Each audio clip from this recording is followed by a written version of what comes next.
Bien, pues ahora que ya conocemos principalmente el teorema de Pitágoras y el teorema de Tales, podríamos plantear la idea de utilizar un sistema coordenado o un sistema de referencia, que bien la idea o el concepto de un sistema de referencia es más que nada utilizado en física. Aquí en matemáticas, para estudiar geometría, tal vez sería más adecuado el término un sistema coordenado. Bueno, primero, de hecho, un poco la idea de un sistema coordenado de referencia es como esta cuadrícula que activamos aquí en GeoGebra, en donde yo podría seguir pensando en conceptos u objetos que ya fueron definidos en geometría sintética como puntos. O sea, yo puedo tener puntos. Esta rejilla o esta cuadrícula sigue siendo un plano, como plano en el que dibujábamos círculos, trazábamos paralelas, perpendiculares, trazábamos triángulos y demostrábamos teoremas sobre ellos con geometría sintética. Aquí sigue habiendo puntos. Por dos puntos puede seguir pasando una recta. Dada una recta paralela y un punto fuera de ella, yo voy a poder seguir construyendo una recta paralela, o por ejemplo una recta perpendicular, alguna de estas que pase por un punto de ella, o yo voy a poder seguir dibujar un triángulo entre dos rectas paralelas. Y todo lo que hemos dicho, demostrado sobre algunos objetos geométricos, como por ejemplo que la suma de los ángulos de este triángulo equivale a dos ángulos rectos, todo eso va a seguir siendo verdad. La idea de un sistema coordenado se refiere que ahora los puntos se pueden representar o relacionar con parejas de números reales de una manera muy interesante. Y la manera es la siguiente. Nosotros podemos dibujar una recta arbitraria. Aprovechando que aquí está la cuadrícula, pues trazo esta recta y le puedo trazar una recta perpendicular por algún punto, y digamos que de manera arbitraria, porque así lo es, yo digo que el cruce de las dos rectas es el inicio, el origen. Es decir, para mí este punto, que es el punto B, es el cero. Esta idea ya la habíamos platicado, ¿no? De considerar que los números se pueden colocar en una recta, o podemos asociar, hacer esta correspondencia, ¿no? Uno a uno, donde cada punto de la recta corresponde a un número. Entonces, otra vez, si yo nada más tengo pues una recta, eh, por ejemplo, si yo nada más tengo la recta AB y arbitrariamente, porque así lo voy a decidir, considero que B es el cero, así tal cual, yo considero que el cero o el origen, por así llamarle, de la recta está en B, puedo empezar a graduar esta recta. Como les decía, tomo una medida arbitraria, que en este caso sería el punto C, y yo digo que de B a C la distancia es una unidad. Basta con que yo lo piense y lo acepte, no tengo ningún problema en aceptar eso, para empezar entonces a graduar esta recta, ¿no? Como ya se ha dicho, es decir, tomando un compás, abriéndolo a esta distancia que yo decidí que es la unidad, empiezo a transportar esa distancia a la derecha y a la izquierda tantas veces como yo quiera, encontrando la intersección de ese círculo que trazo para transportar la distancia con la recta, y ahí voy marcando los números enteros, ¿no? En este caso enteros positivos. y si lo hago hacia la izquierda, pues estaría marcando los enteros negativos. Los enteros que están a la izquierda del 0 serían los enteros negativos, y así es como voy construyendo una recta graduada, ¿no? Les repito, es tan solo cosa de pensarlo y empezarlo a hacer. Vamos graduando la recta, y una de las cosas que hemos dicho es que, por ejemplo, con el teorema de Tales de Mileto, yo puedo no solo marcar números enteros, sino definiendo la unidad, que la unidad puede ser así de grande o así de pequeña. Yo puedo, por ejemplo, considerar que ahora, si anteriormente yo decía que la unidad era un espacio de un cuadrito en esa rejilla, pues ahora considero que es un espacio de 2 cuadros. De hecho, ni siquiera tendría por qué estar la cuadrícula, ¿no? Solo un poco la idea de tener referencia. Entonces, así podría yo empezar a construir una recta en la que cada punto de la recta está asociada a un número, estrictamente hablando a un número real. Entonces, ya que yo considero que en esta recta están ubicados todos los números, no solo los enteros, no solo los racionales, también los irracionales. Ya el otro día lo decíamos, por ejemplo, el número irracional raíz de 2 se puede ubicar de esta manera, ¿no?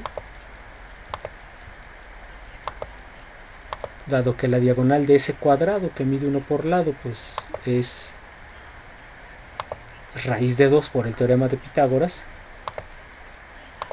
aquí yo estaría ubicando en esta recta, ese punto que acabo de marcar sería exactamente raíz de 2. Y así pienso entonces que en esta recta están todos los números reales, no solo los naturales, no solo los enteros, no solo los racionales, también todos los irracionales, aunque en algunos casos no sea del todo claro cómo ubicarlos, ¿no? Por ejemplo, al número pi. Bueno, teniendo en cuenta eso, digamos que simplemente se me ocurre trazarle ahora a esa recta, es la misma de hace rato, trazarle una perpendicular por el 0.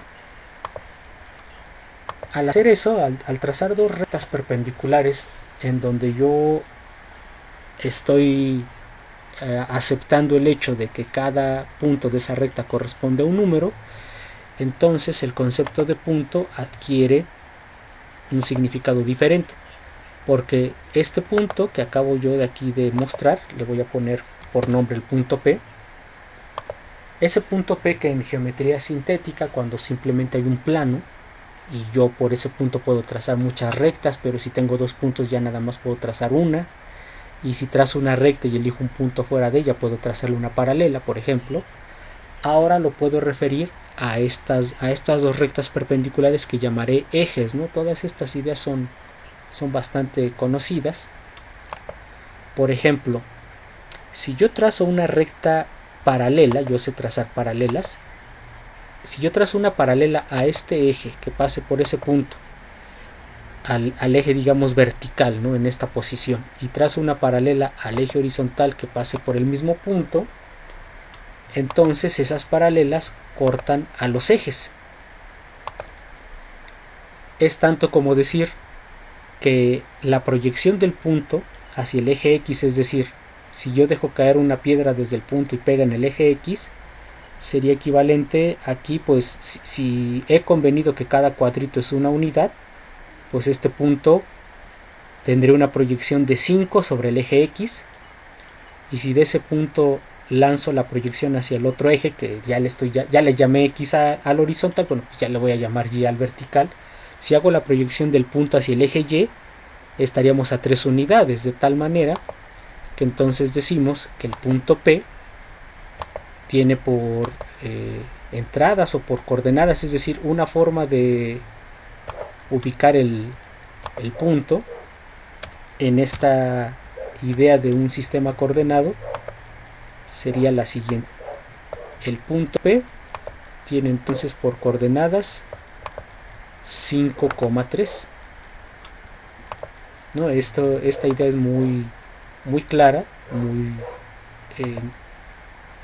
conocida y utilizada, hay que entender, y claro, estas rectas paralelas que tracé las puedo ocultar. Podría simplemente estar así tranquilamente el punto representado, pero también podría yo sustituir las rectas por estos segmentos y estaría yo, y estos segmentos además los puedo cambiar un poco. Por ejemplo, en vez de mostrarlos continuos, los puedo mostrar punteados, solo para recordar que esos dos segmentos punteados son a partir de rectas paralelas a lo que llamé ejes del sistema coordenado y que pasan por el punto P. De tal manera que lo que aquí se forma es un rectángulo. Por eso muchas veces a los valores del punto P, a este par de números reales, el 5 y el 3, por eso muchas veces se le llaman coordenadas rectangulares. Ahora, como el punto P podría estar en general en cualquier otro lado, podría estar allí o podría estar acá, es decir, podría ser cualquier punto del plano, podría estar en cualquier lado. Como ese punto P puede estar en cualquier otro lugar, en general yo puedo pensar que el punto P es un punto del plano, pero ahora es un sistema coordenado, llamado muchas veces plano cartesiano, porque se asocia la idea de trabajar así al trabajo del filósofo y matemático René Descartes, ¿no? René Descartes. Entonces, pues es bien conocido que a esta idea se le conoce como plano cartesiano. Y entonces la idea más importante de un plano cartesiano es que cualquier punto del plano, el plano cartesiano sigue siendo el plano en el que se trabaja en geometría euclidiana, pero ahora ese plano cartesiano está referido a un par de ejes perpendiculares, preferentemente un par de ejes coordenados, donde al movernos de esta forma, es decir, al trazar paralelas a los ejes coordenados que pasen por un punto, obtengo yo lo que llamo las coordenadas rectangulares de ese punto, y que no es otra cosa más que un par de números reales. A esta representación se le suele llamar par ordenado, y es muy importante no olvidar esta idea. ¿Por qué se le llama un par ordenado a esta representación? Porque no es lo mismo A, B que B, A. Digamos que aquí el orden de las coordenadas sí altera el punto del que estamos hablando. No es lo mismo el punto A, B que el B, A. Tan es así que no es lo mismo que yo puedo con un compás, porque esta idea no tengo por qué perderla. Con un compás voy a tomar esta medida, que evidentemente corresponde al valor de B, y entonces me voy a apoyar ahora en el origen, y aquí encuentro, aquí sería en el eje horizontal. Ahora la quiero marcar. Esto que acabo de marcar, como se vio, es el valor de B. Ahora con un compás tomo el valor de A y también me apoyo en el origen, en el cruce de las dos rectas, y trazo ese círculo, encontrando ahora esta intersección. Entonces queda claro que lo que estoy haciendo es intercambiar, digamos que estoy intercambiando las entradas. En vez de que sea el punto A, B, va a ser el punto B, A, y veremos que en general esto tiene un resultado distinto. Si ahora trazo una paralela al eje vertical que pase por la intersección en X, y una paralela al eje horizontal que pase por la intersección en Y, estaría haciendo el proceso un poco al revés de hace rato. Es decir, ahí estaría yo encontrando un punto que, si ahora oculto esas paralelas y lo hago como hace rato con segmentos nada más, ese rectángulo que se acaba de dibujar, pues estrictamente hablando sería igualito al anterior, pero en realidad si hay un cambio muy grande. Simplemente veamos que el punto es distinto, ¿no? Ahora estas líneas punteadas forman otro rectángulo. Repito, de hecho los voy a dibujar. Es decir, este rectángulo es un rectángulo que tiene como base, a ver si esto queda claro, la base de ese rectángulo es A, es este número, lo que sea, ahorita serán 6, 7 cuadros, pero eso es lo de menos. La base vale A y la altura vale B, ¿no? Que aquí parece que son 4. Y este otro punto, voy a hacer a un lado el letrero, y este otro punto pues ya no sería el punto P, este punto ya no podría ser el punto P, de hecho lo voy a renombrar como un punto Q. Queda claro que el punto Q y el punto P no son iguales. De hecho, miren, cuando yo empiezo a hacer esto, ahí se ve que no son iguales. En un caso en particular, por ejemplo, por ahí sí coinciden. Ahí P y Q son iguales y eso creo que queda bastante claro. Como ahorita A y B son iguales, que serían 2, 3, 4, 5, 6, ¿no? Si seguimos pensando que está graduado en unidades cada cuadrito, ahorita el punto sería el 6, me muevo 6 en X, son 6 en dirección horizontal, 6 en dirección vertical, y pues queda claro que si las entradas, si A y B son iguales, el punto P y el punto Q sí serían el mismo, pero en general no.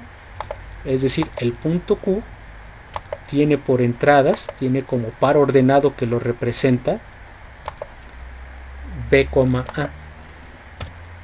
Entonces, esta es una idea muy importante, por eso se les llama par ordenados, porque no es lo mismo el par ordenado A, B que el par ordenado B, A. Aquí estaría el otro, aunque hablando de rectángulos, estos dos rectángulos que dibujo son iguales, estrictamente hablando, pues no, de este nuevo rectángulo, de hecho lo voy a marcar en otro color, el rectángulo amarillo, la base vale B y la altura vale A, y de este rectángulo que voy a poner en rojo, del rectángulo rojo, la base vale A y la altura vale B, entonces pues no son lo mismo, no es lo mismo el punto P de coordenadas rectangulares A, B, que el punto Q de coordenadas rectangulares B, A. Bueno, dicho esto, entonces nosotros ya podríamos, por ejemplo, aquí voy a abrir una nueva vista en GeoGebra y entonces acepto lo que GeoGebra me propone siempre por default o por defecto, que es este sistema coordenado, que es el que llamamos plano cartesiano, que es el considerar que hay dos rectas perpendiculares y donde cada recta, cada punto de la recta se asocia con un número real, y nosotros lo conocemos también como un sistema de referencia donde los puntos tienen coordenadas. Entonces, por ejemplo, aquí yo ya puedo hablar, bueno, primero el punto de intersección de ambas rectas es el 0,0. Este punto solo porque muchas veces suele ser bastante útil al punto de intersección de los dos ejes, en vez de referirnos como el punto A, nos referimos como el punto O y le asignamos la entrada 0 en X y 0 en Y, entonces ese es el punto O. Y a partir de este punto, a partir del origen, yo puedo entonces describir cualquier otro punto por medio de sus coordenadas, por medio del par ordenado. Voy a mandar, por ejemplo, al punto 5,3. Ahí está, este va a ser el punto A. Y el punto A va a ser el punto 5,3. Ahí está. Y puedo mandar, por ejemplo, puedo mandar otro punto como par ordenado. La representación de un par ordenado, como ya se vio, es entre paréntesis redondos, un par de números separados por una coma, donde el primer número, por ejemplo, ahora voy a poner menos 2,5 novenos. Ahí está, donde la primera entrada corresponde a la proyección de ese punto hacia el eje horizontal, que solemos llamar eje X, y la proyección de ese punto hacia el eje vertical, que solemos llamar eje Y, sería su segunda coordenada, su segunda entrada. Recuerden siempre un par ordenado. la primera entrada, aquí lo vemos, es el par ordenado 2, menos 5 novenos.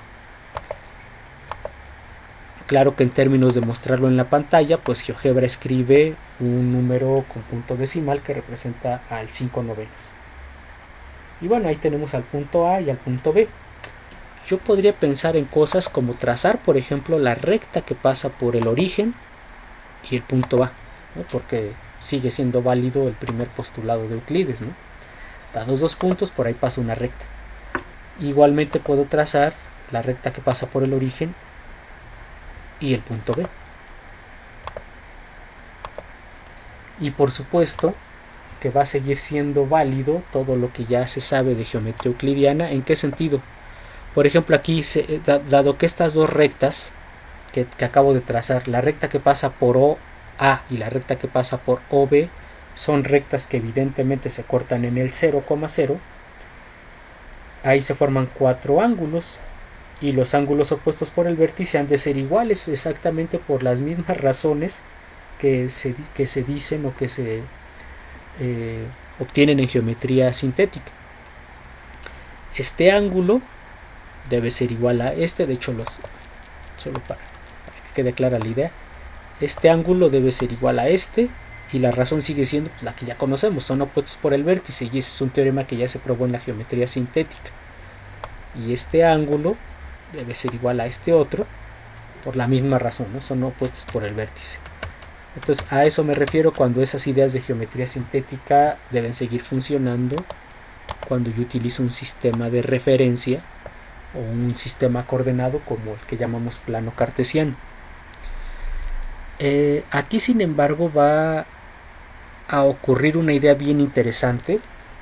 Por ejemplo, yo sé que los ángulos son iguales, pero ahora algo que podría yo intentar hacer, dado que sé que las rectas pasan por el origen y una de ellas por el 5,3 y otra de ellas por el menos 2,5 novenos, yo algo que aquí podría intentar, no lo voy a hacer en este momento, es de hecho tratar de hallar el ángulo que se forma entre ambas rectas, su valor numérico medido en grados sexagesimales o tal vez en radianes, es decir, me estoy refiriendo a que yo podría tratar de calcular este ángulo y obtener el valor que GeoGebra ahí me marca, que es de 133.51 grados, ¿no? En grados sexagesimales. Esa es una de las cosas que me permite la geometría analítica, que como los puntos en el plano cartesiano ya tienen asignados valores como parejas de números reales, yo puedo, si bien no medir con una regla graduada o con un transportador, yo puedo obtener valores numéricos como estos. Ok, otra cosa que podemos hacer, y es una de las ideas más importantes, a ver, vamos a fijarnos en esta recta, en la recta que pasa por el origen y el punto A, y fíjense lo que voy a proponer. Voy a proponer colocar otro punto sobre la recta, por ejemplo, aquí.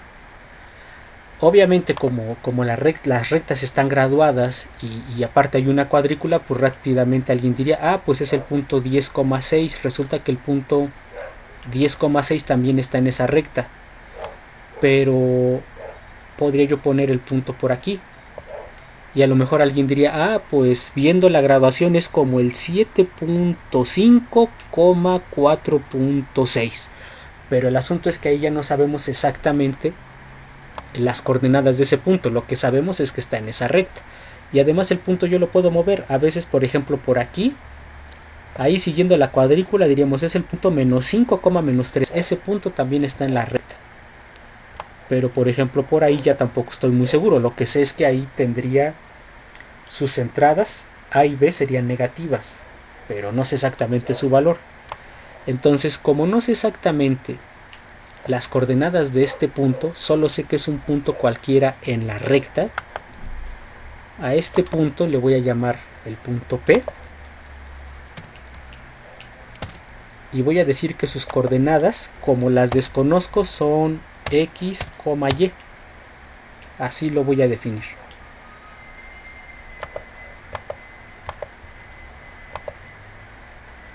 Ahora nada más que lo muestre. Entonces este punto, que le puse P, pero ahí está.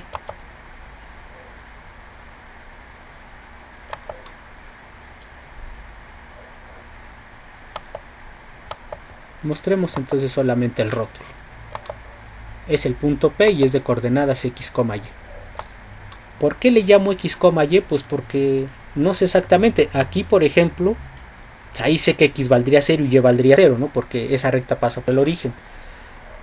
Aquí, por la cuadrícula, insisto, me doy cuenta que es el punto 10,6, pero en general, x puede ser algún valor y y puede ser otro.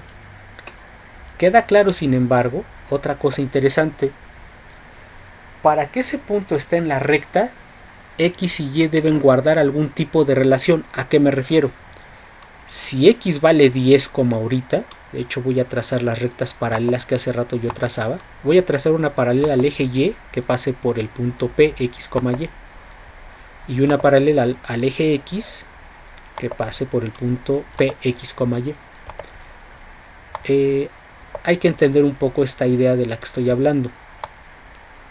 Si x vale 8, ahí por ejemplo, si x vale 8, y no puede valer 6, porque el punto 8,6, de hecho lo voy a mostrar en pantalla, el punto 8,6 no está en la recta, estaría en este caso en la paralela al eje y, pero no está en la recta. La recta, como aquí ya están apareciendo muchos objetos, la recta que me interesa la voy a poner de un color diferente, la voy a poner en azul, e incluso el trazo lo voy a hacer más grueso, para referirnos a la recta que me interesa. El punto P está en la recta azul, en la recta que pasa por el origen y por A, que es 5,3. Entonces, y las rectas paralelas, voy a hacer igual lo de hace rato, las voy a poner en un estilo punteado.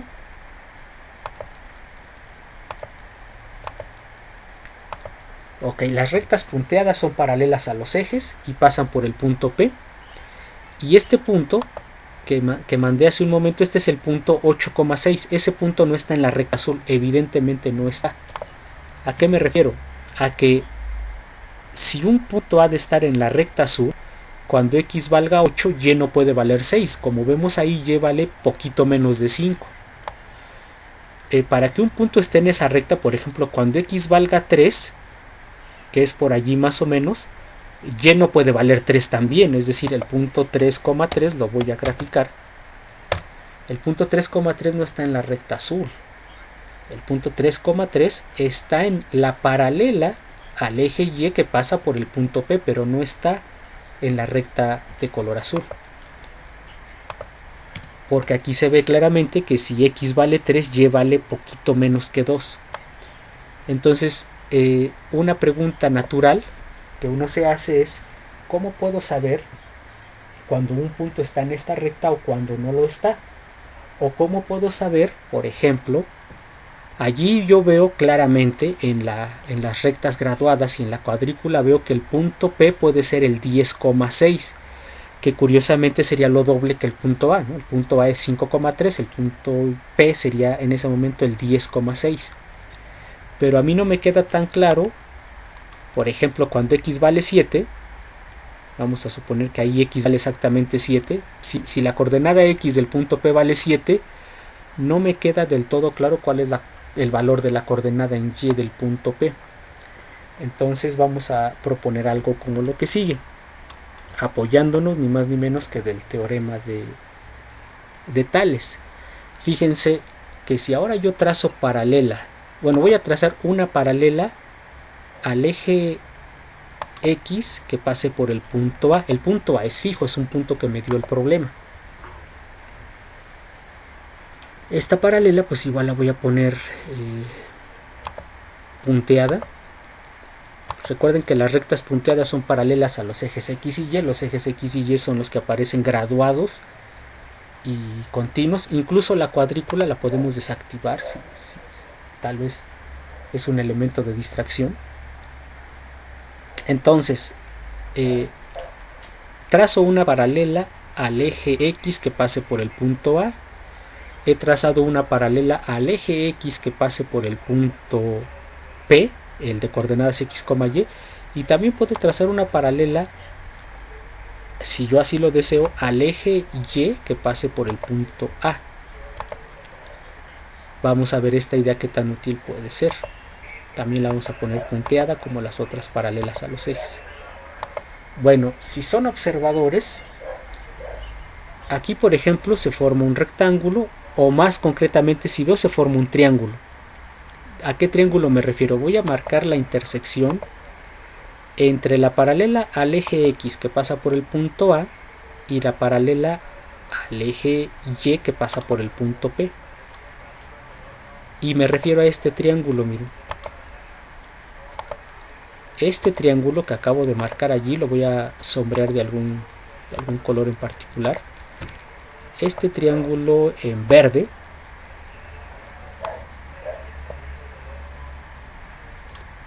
es un triángulo que yo sé que es rectángulo. ¿Por qué sé que es rectángulo? Aquí es muy fácil de justificar. El ángulo que aquí se forma, lo voy incluso a marcar, aunque lo estoy marcando en sentido opuesto a como quiero, lo tengo que hacer así. Este ángulo que voy a marcar es recto. Ahí está, es un ángulo de 90 grados y no hay pierde, tiene que ser recto, porque esta recta que estoy señalando es paralela al eje X, y esta otra recta, que son las dos rectas que forman ese ángulo, es paralela al eje Y, y los ejes X y Y por construcción son ejes perpendiculares, forman un ángulo recto. Entonces esas también tenían que formar un ángulo recto. Y fíjense que eso va a ocurrir sin importar dónde esté el punto P. O sea, el punto P hace rato estaba en 10,6, pero puede estar por acá, puede estar por allí, que ya no sé, solo sé que X está entre 11 y 12, y veo que Y está entre 6 y 7, por eso quité la cuadrícula, porque les decía que podía ser un elemento un tanto de distracción. O por aquí, si X está entre 7 y 8, veo que Y está entre 4 y 5, pero ese triángulo verde va a seguir siendo un triángulo rectángulo por construcción. Ahora vamos a fijarnos en otro triángulo, que es el que se forma con la recta paralela al eje Y que pasa por el punto A y el mismo eje X. Este punto. Y trazo este otro triángulo, el que se forma con el origen, ese punto y el punto A. Y algo que voy a notar, ahora voy a marcar igual de un color diferente. Voy a sombrear de un color diferente ese triángulo. Ese lo voy a poner en azul. Y ahora me pregunto, el punto A no se puede mover, el punto A es, digamos que es un dato, el punto A es 5,3. Por ahí pasa la recta azul pasa por 5,3 y por el origen. El punto P de coordenadas X, Y es el que se puede mover, digamos, o modificar, solo que esté siempre en la recta. Aquí fíjense que con esos dos triángulos que se forman, yo puedo darme cuenta sin lugar a dudas que son triángulos semejantes. A veces puede que sean congruentes. Ahí, por ejemplo, chance hasta son congruentes. Mismos lados, mismos ángulos. Pero en general, por ejemplo, allí yo puedo argumentar, o por acá, yo puedo argumentar que esos triángulos son semejantes en general, formados como les estoy ahí mostrando. ¿Por qué sé que son triángulos semejantes? Pues muy fácil, por un teorema que ya se probó en la geometría sintética. Porque voy a señalarlas aquí con el lápiz, porque esta recta, que es la paralela al eje Y que pasa por el punto A, y esta recta, que es paralela al eje Y que pasa por el punto P, pues por lo tanto son paralelas al eje Y, son paralelas entre sí. Y esas dos rectas paralelas están siendo cortadas por una recta secante, que sería la recta azul, la recta dada, digamos, como dato. Luego, si dos rectas paralelas son cortadas por una secante, repito, fíjense en esas rectas en particular, es las que están señaladas con la flecha. Si esas dos rectas paralelas están cortadas por una secante, yo puedo argumentar sin mayor problema que este ángulo es igual a este. ¿sí? Son ángulos correspondientes. Y fíjense que si yo sé que dos triángulos rectángulos tienen su ángulo, si son triángulos rectángulos, evidentemente tienen ángulo recto. Aquí voy a marcar el ángulo recto del triángulo azul, ahí está. Entonces son triángulos rectángulos, tienen un ángulo recto. Y por poderse ver que hay dos rectas paralelas cortadas por una secante, identifico que este ángulo y este ángulo son iguales. Como yo sé que los ángulos agudos de un triángulo rectángulo tienen que sumar un ángulo recto, entonces es clarísimo allí que este otro ángulo es igual a este. Y por eso les decía yo que aquí es muy fácil argumentar por qué los triángulos que ahí se ven son en general semejantes y en algún caso puede que sean también congruentes. Pero me basta y me sobra con la semejanza. ¿Para qué me basta y me sobra con la semejanza? Bueno, para lo siguiente. Dado que sé que esos triángulos son semejantes en general, fíjense lo que yo puedo hacer. Puedo usar el teorema de Tales para poner en correspondencia la longitud de algunos de sus lados. Fíjense cómo lo voy a hacer. Con el triángulo azul voy a escribir, lo voy a hacer con el editor de fórmulas, entonces espero que no sea muy engorroso. Voy a poner sus catetos como una razón, es decir, voy a decir 5 es a 3. Ahí está esta razón la escribo a partir del triángulo rojo. Este cateto, el de la altura, digamos, la altura de este triángulo es a su base, entonces lo escribí mal, déjenme corregir, sería más bien 3 es a 5, porque dije que iba a ser con la altura y con la base. Por supuesto esa relación de 5 es a 3 se puede usar, pero dije que iba a usar la altura, entonces déjenme corregir, sería la altura 3 es a la base 5, 3 es a 5 para el triángulo en azul, y por el teorema de Tales yo puedo igualar esta razón con su razón proporcional en el triángulo amarillo o verde. Pero entonces la pregunta es ¿cuánto vale la altura del triángulo verde y cuánto vale su base? Esta la pongo entonces de momento por acá, ahorita la seguimos usando. Eso es bastante fácil de ver, ¿no? Fíjense, necesito saber la altura,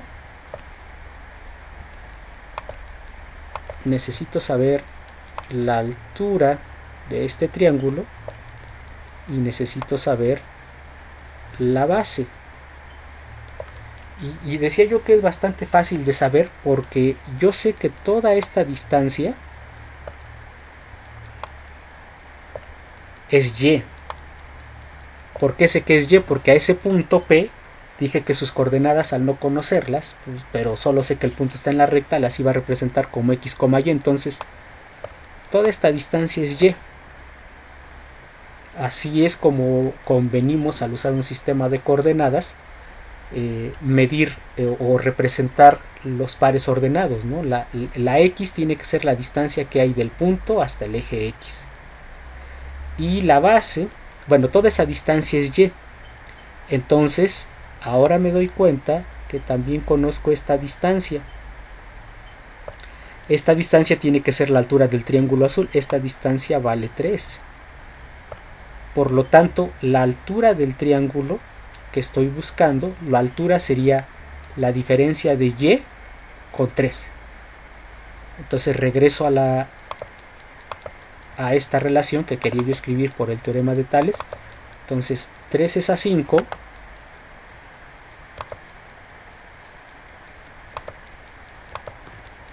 Así como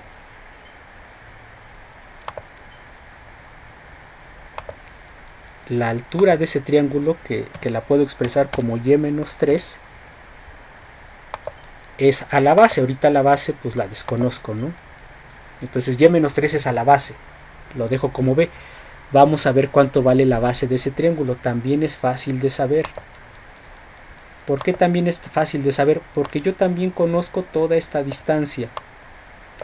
esta distancia que acabo de señalar allí tiene que ser ni más ni menos que la coordenada en X del punto P, a la que convení llamarle X. Por lo que ya dijimos, si el punto P tiene coordenadas X y Y, significa que la distancia desde el punto hasta el eje Y se llama X, o vale X, así como la distancia desde ese punto hasta el eje X vale Y. Entonces sé que todo esto es X, pero yo lo que quiero es la base, no todo ese pedazo. Pero me doy cuenta que también conozco la base del triángulo azul. La base del triángulo azul es 5.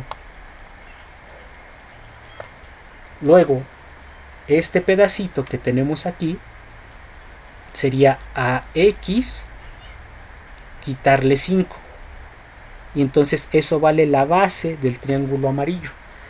Por lo cual ya puedo terminar de editar y decir 3 es a 5, así como Y menos 3 es a X menos 5. Y esto que vemos aquí no es otra cosa más que el teorema de Tales de Mileto aplicado a estos dos triángulos que sé que son semejantes y que son triángulos que se forman trazando paralelas a los ejes X y Y que pasen por dos puntos de la recta, por un punto conocido que es el 5,3 y un punto cualquiera pero desconocido de esa recta que convení llamarle X, Y a sus entradas. Bueno, con todo esto y espero habiendo quedado muy claro, voy a borrar estos garabatos. Espero que hayan ilustrado el hecho de por qué los usé. Era solo para que quedara más clara la relación que ya está escrita. Esa igualdad debería ser cierta para cualquier punto en la recta. No importa si la X del punto P vale está entre 11 y 12, no importa si la X del punto P vale 11. Por ejemplo, se darán cuenta en esta relación que si sustituyo que X vale 11, si ya sé que X vale 11, me quedaría 3 quintos es igual a Y menos 3 entre 11 menos 5, es decir, sería 3 quintos es igual a Y menos 3 entre 6.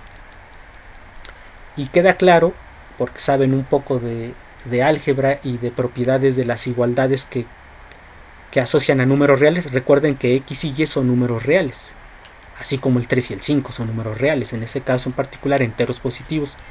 Entonces, si sé el valor de X, de aquí voy a poder obtener el valor de Y. Entonces ya podré responder preguntas como: en esta recta, en la recta que pasa por el origen y por el 5,3, si X vale 9, ¿cuánto vale Y? Bueno, de aquí lo voy a poder obtener. Y voy a obtener este valor que veo que está entre 5 y 6 y que ahí no puedo saber exactamente solo viendo la gráfica. O viceversa, ¿no? Es decir, si propongo un valor de Y, por ejemplo allí hice que el punto P tuviera como valor en Y 7. Entonces, si sé que Y vale 7, me quedaría 3 quintos, 3 entre 5 es igual a 7 menos 3, que sería 4, entre X menos 5. Queda claro que yo podría hallar con relaciones de igualdad el valor de X y me tendría que dar este número entre 11 y 12. Y así para cualquier otro valor. Por ejemplo, si X vale 6 por allí, si pongo que X vale 6, debería yo hallar el valor de Y que está entre 3 y 4. Eso significa que esta igualdad que aquí vemos, la voy a hacer incluso más grande, esta igualdad que aquí vemos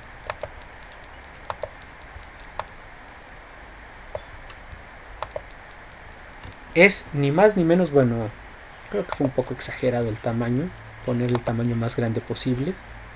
Vamos a dejarlo en muy grande. Ahí está. Esta expresión que se ve en pantalla me permite, dándole un valor a X, obtener un valor de Y, o dándole un valor a Y, obtener un valor de X. Y es una igualdad que tiene asociados dos valores desconocidos, X y Y. A este tipo de igualdades les llamamos ecuaciones.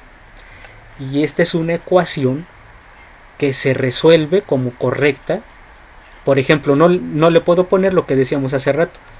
No puede ser que x valga 7 y que y valga 7 también, porque el punto 7,7, lo voy a mostrar en pantalla, el punto 7,7 no está en la recta azul. Entonces, si sustituyo que x vale 7 y y vale 7, me quedaría que 3 quintos sería lo mismo que 4 enteros, ¿no? Porque me quedaría 7 menos 3 entre... me quedaría 4 medios, me quedaría 2, ¿no? 7 menos 3 entre 7 menos 5. Y queda claro que 3 quintos no es lo mismo que 2 enteros. Y eso pasa porque estaría yo sustituyendo las coordenadas de un punto que no está en la recta. Pero si sustituyo las coordenadas de un punto que sí está en la recta, por ejemplo el que hace rato veíamos claramente, el 10,6, si sustituyo que x vale 10 y que y vale 6, verán que 3 quintos es lo mismo que lo que obtengo cuando sustituyo que y vale 6, o sea 6 menos 3, 3, y cuando y vale 10, 10 menos 5, 5, me queda 3 quintos igual a 3 quintos. Entonces es muy importante notar dos cosas. Una, que esta expresión yo puedo llamarle que es una ecuación que representa cualquier punto sobre la recta. Por lo tanto es bien válido llamarle ecuación de la recta. Y número 2, para hallar la ecuación de esa recta fue muy importante fijarme en esta relación en particular. ¿Qué representa ese 3 quintos? No lo olvidemos. La altura del triángulo azul es 3, la base es 5. Esa constante, porque si se fijan ahí permanece constante, cuando yo utilizo el teorema de Tales y digo 3 es a 5, así como y menos 3 es a x menos 5, esta constante 3 quintos se debe conservar. Si yo encuentro valores de x y y que al poner aquí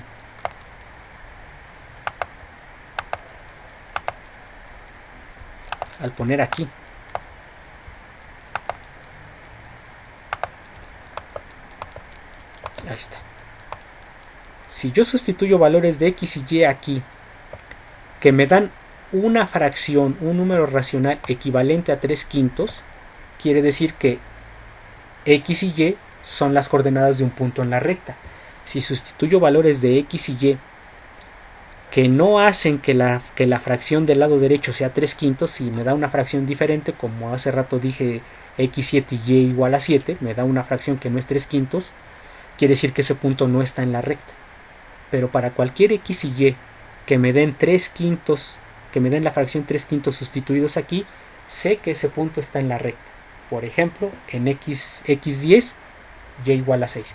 Y pueden ser valores positivos y negativos, porque ese punto podría andar por acá.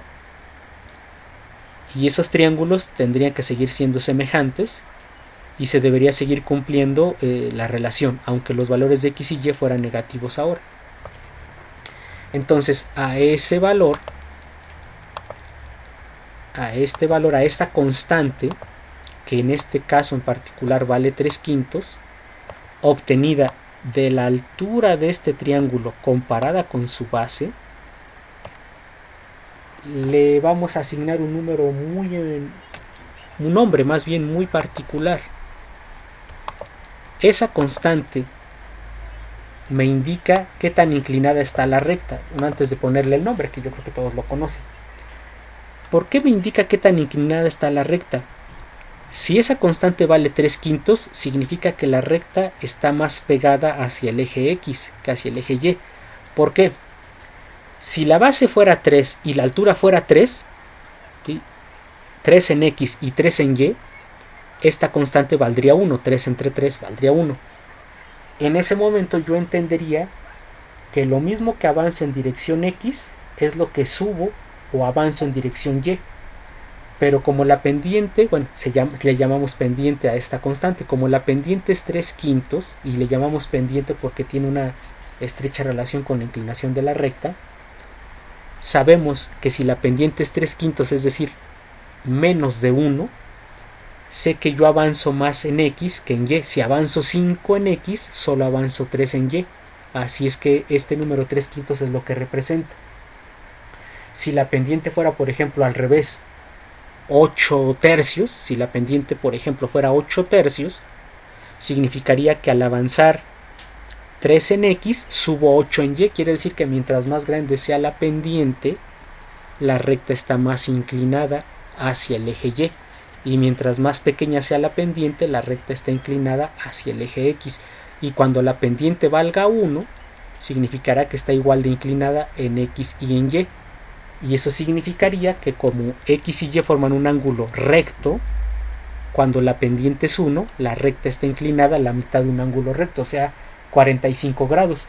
Ahorita, aunque no podemos dar directamente el valor de este ángulo, pero esa es la idea. La pendiente también tiene una relación con este ángulo. Viendo que la pendiente es 3/5, yo sé que ese ángulo es menor que medio ángulo recto, es menor que 45 grados. Si la pendiente fuera mayor a 1, por ejemplo, si la pendiente fuera 8 tercios, yo sé que ese ángulo sería mayor que 45 grados. Y repito, cada que la pendiente valga 1, sé que el ángulo va a ser exactamente 45 grados porque está igualmente inclinada la recta hacia Y que hacia X. Entonces estas son ideas importantes. Y una última idea que yo creo que es importante mencionar sobre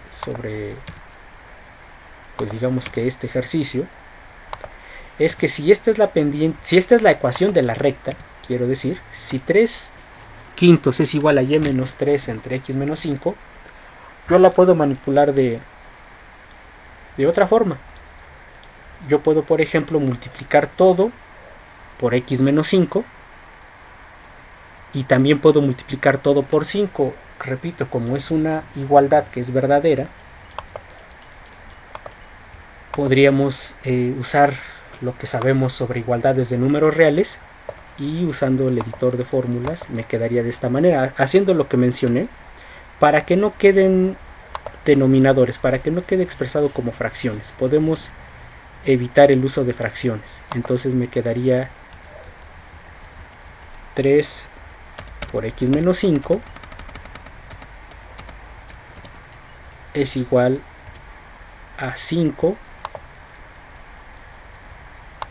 por Y menos 3.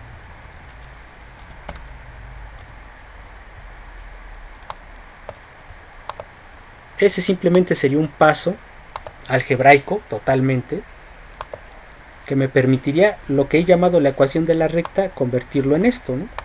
Esta sería otra representación de la ecuación de la recta. 3 por X menos 5 es lo mismo que 5 por Y menos 3. Y queda claro que yo podría seguir haciendo operaciones, es decir, si hago las cuentas del lado izquierdo y del lado derecho, obtendría yo 3X menos 15 y del lado derecho obtendría 5Y menos 15 también. En otro paso algebraico llegaría yo a esto. Y como son igualdades que dependen de números reales, aquí puedo aplicar sin mayor problema la ley de la cancelación, ¿no? Menos 15 en ambos lados de la igualdad, o 15 negativo sumado en ambos lados de la igualdad, se cancela. Por lo cual me quedaría que 3x es igual a 5y. Esa es otra forma de ver la ecuación de esta recta. 3x vale lo mismo que 5y. Pero en un último paso, si 3x igual a 5y, si a todo le sumo el inverso aditivo de 5y, obtendría yo, por último, lo siguiente.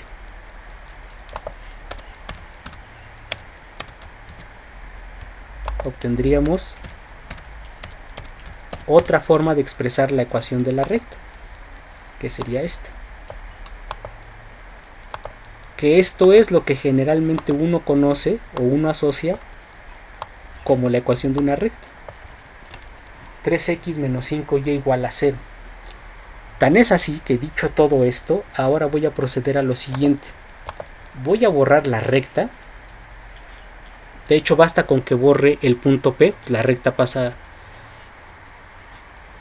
Bueno, voy a borrar la recta. El punto P pues, se fue porque estaba en ella. De hecho se fue también el otro triángulo porque el triángulo amarillo estaba construido sobre esa recta. El triángulo azul quedó porque el triángulo azul solo dependía del origen, que ese ahí sigue, y del punto 5,3, que es un dato. Pero bueno, el asunto es que si yo escribo ahora la ecuación 3x menos 5y igual a 0, recupero la recta, es la que teníamos hace rato. GeoGebra la vuelve a trazar. En otras palabras, y esta es una de las ideas más importantes de utilizar un sistema de referencia coordenado. En la geometría sintética, pues la recta pasa por dos puntos y nada más, y los dos puntos pues, pueden ser cualesquiera. Pero cuando utilizo un sistema coordenado y digo que la recta pasa por el origen y por el punto 5,3, en ese momento yo puedo a la recta asociarle una ecuación algebraica. La ecuación 3x menos 5y igual a 0 representa a la recta que pasa por el origen y por el punto 5,3. Y con ideas muy, muy sencillas, como vieron ustedes, es decir, no estoy pensando más que en el teorema de Tales de Mileto y en las cosas que ya sabíamos. No estoy proponiendo cosas raras como fórmulas o ecuaciones que se suelen enseñar, ¿no? en el bachillerato, de si tú tienes dos puntos por los que pasa una recta, sustituye las coordenadas aquí y obtienes su ecuación o cosas de ese estilo, ¿no? Entonces, pues ya para terminar, como ejercicio al lector,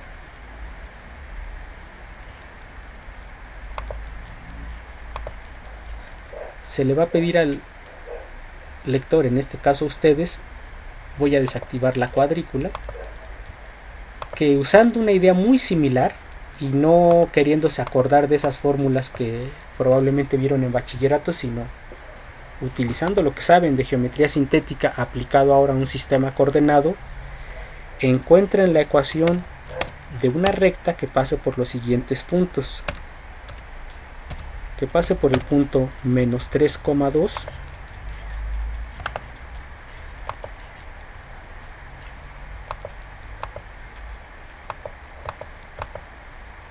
ahí está, para que quede claro. La recta va a pasar por menos 3,2 y va a pasar por 7,6. Por este otro punto pasa la recta.